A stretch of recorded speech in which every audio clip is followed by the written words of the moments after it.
Now at 5 a.m. on WKYT this morning, a Lexington murder suspect is back in the Commonwealth of Kentucky. Jack Clemens is accused of killing his mother in July and was caught in Colorado. The mayor of Stanford says it was a tough decision. He's fired a police officer after he was accused of hitting and killing a pedestrian. And Laurel County man accused of throwing a cat into a fire tells us that someone else is to blame. Tracking, alerting, protecting. This is WKYT This Morning. It's Friday. Good morning and welcome in to WKYT This Morning. I'm Bill Bryant. And I'm Barbara Bailey. Nice cool feel out there and some fog as you're heading out. Yeah, keep that in mind. Definitely keep that in mind because of the possibility of some reduced visibility as you drive this morning. Let's check in with meteorologist Micah Harris in our First Alert Weather Center. Yeah, and a lot of that is because of that rain from yesterday. We're not seeing rain right now on First Alert Defender live radar, but nonetheless, we're going to be expecting a little bit more as we slide off into the afternoon, evening hours. Temperatures off in the 60s. Actually feels quite nice this morning. It's not all that bad. Then we're looking at the visibilities. This is what Barb and Bill were talking about. Very widespread to the east and southeast. You're going to be dealing with that as you're traveling along 75, especially those parkways over in eastern Kentucky, the Mountain and Hal Rogers. Few storms later on today and off into the evening. That does mean we're going to be seeing Friday night football be a little sloppy later on this evening. What about your weekend, though? Big front coming through. I'll have your details in just a few minutes. Okay, Mike, we'll see you in a bit. Thank you. Well, it is certainly a somber anniversary in our nation's history. On this day, 14 years ago, nearly 3,000 people lost their lives in terrorist attacks in New York City, Washington, D.C., and in Pennsylvania. Terrorists hijacked passenger planes and rammed them into New York City's World Trade Center and a third into the Pentagon. Meanwhile, a fourth plane crash landed on an empty field in Pennsylvania. Thousands of people will be gathering across the nation today to remember the victims. And coming up at 5:30, CBS News will be joining us live from New York. We'll have a closer look at the memorial events going on in the Bluegrass as well. Other news this morning, a Lexington man accused of murder is back in the Commonwealth of Kentucky. Jack Clemens is accused of killing his mother, Shirley Clemens, back in July. He was caught in Colorado not long after it. WKYT's Michelle Chamberlain is joining us now from District Court in Lexington, where Clemens is set to be arraigned later today. Michelle, what do we know so far about this? Yes, new details show from these court documents that police believe Jack Clemens murdered his mom, Shirley Clemens, and these documents give us more details about that murder. On July 14th, Shirley Clemens was discovered in her home in Lexington after she was found dead during a routine welfare check. Her family was concerned that Shirley didn't answer their calls or her door. They asked police to come to open the door. According to the documents, that's when family and police discovered a gruesome scene. 64-year-old Shirley Clemens had been killed, her body wrapped in a blanket and bound with duct tape. Court documents show that Shirley died from suffocation due to compression of the neck. The report indicates that police discovered a trash bag with Shirley's purse, duct tape, men's clothing, and a bloody shirt from what police say contained blood that matched the cause and manner of her death. A missing credit card from the wallet found allowed police to track Jack Clemens all the way to Burlington, Colorado, where he was arrested 3 days after murdering his mother. Last night, Clemens was brought back to Lexington, whereas he is set to be arraigned later today at the Fayette County District Court. Live in Lexington, Michelle Chamberlain, WKYT. Michelle, thank you very much. He says it was a difficult decision that had to be made, but the mayor of Stanford has fired a police officer involved in a deadly crash. Early this year, a state trooper testified that Officer Travis Richardson was going well over the speed limit when he hit and killed Howard Robbins on US 150. Another investigator testified that he believed Robbins was hit because he was in the roadway, not because of Richardson's speed. The mayor tells us there was just too much evidence to pass over. The fact is, he was going approximately 90 miles an hour in a 55-mile-an-hour speed limit zone, and that keeps jumping out at me, Garrett. It's just I can't, I can't overlook that. Richardson's attorney says they plan to appeal the decision. Richardson has not been charged. A Laurel County man accused of throwing a cat into a fire claims police arrested the wrong person. Police charged George Leith with animal torture this week. They say in May of 2014, He threw a cat into a fire on Waterworks Road.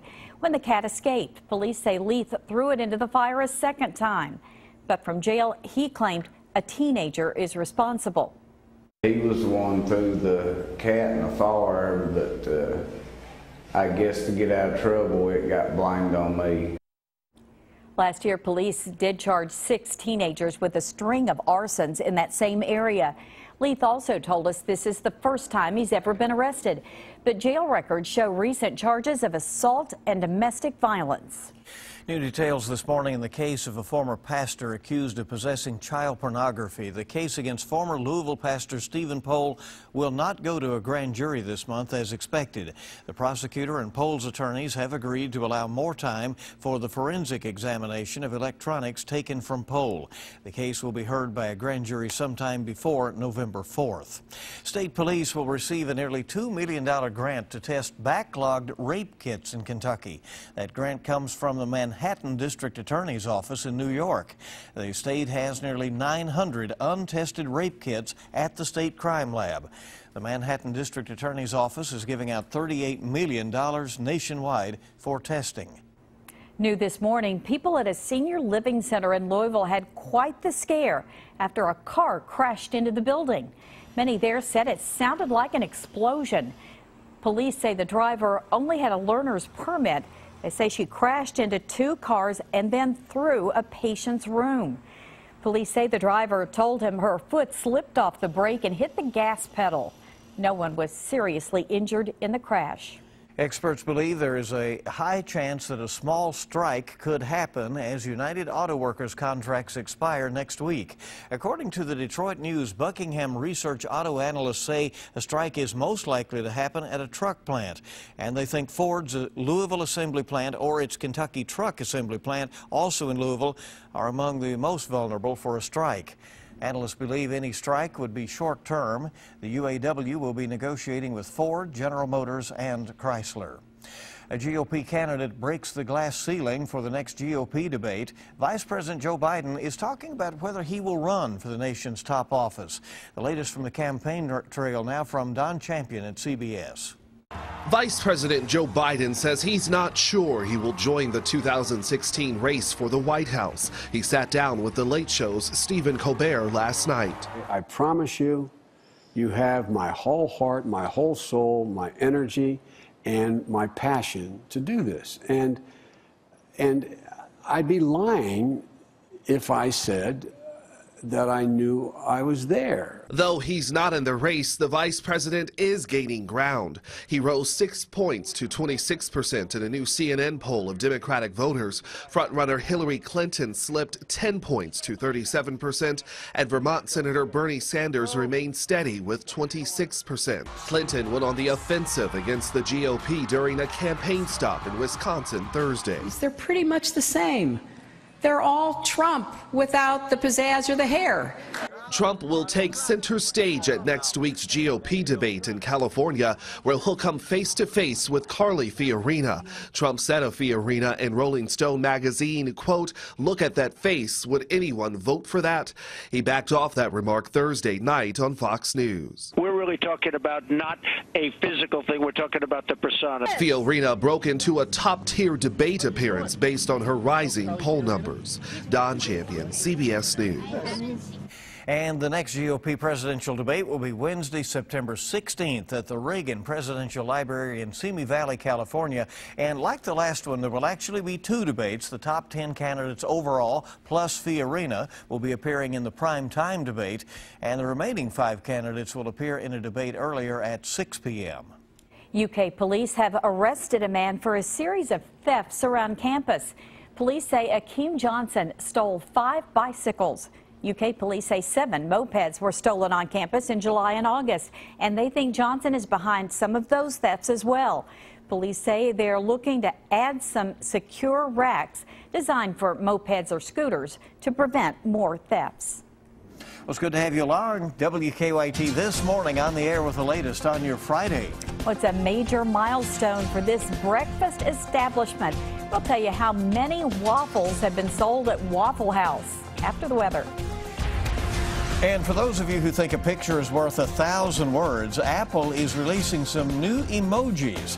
We'll have more on that coming up in your consumer news.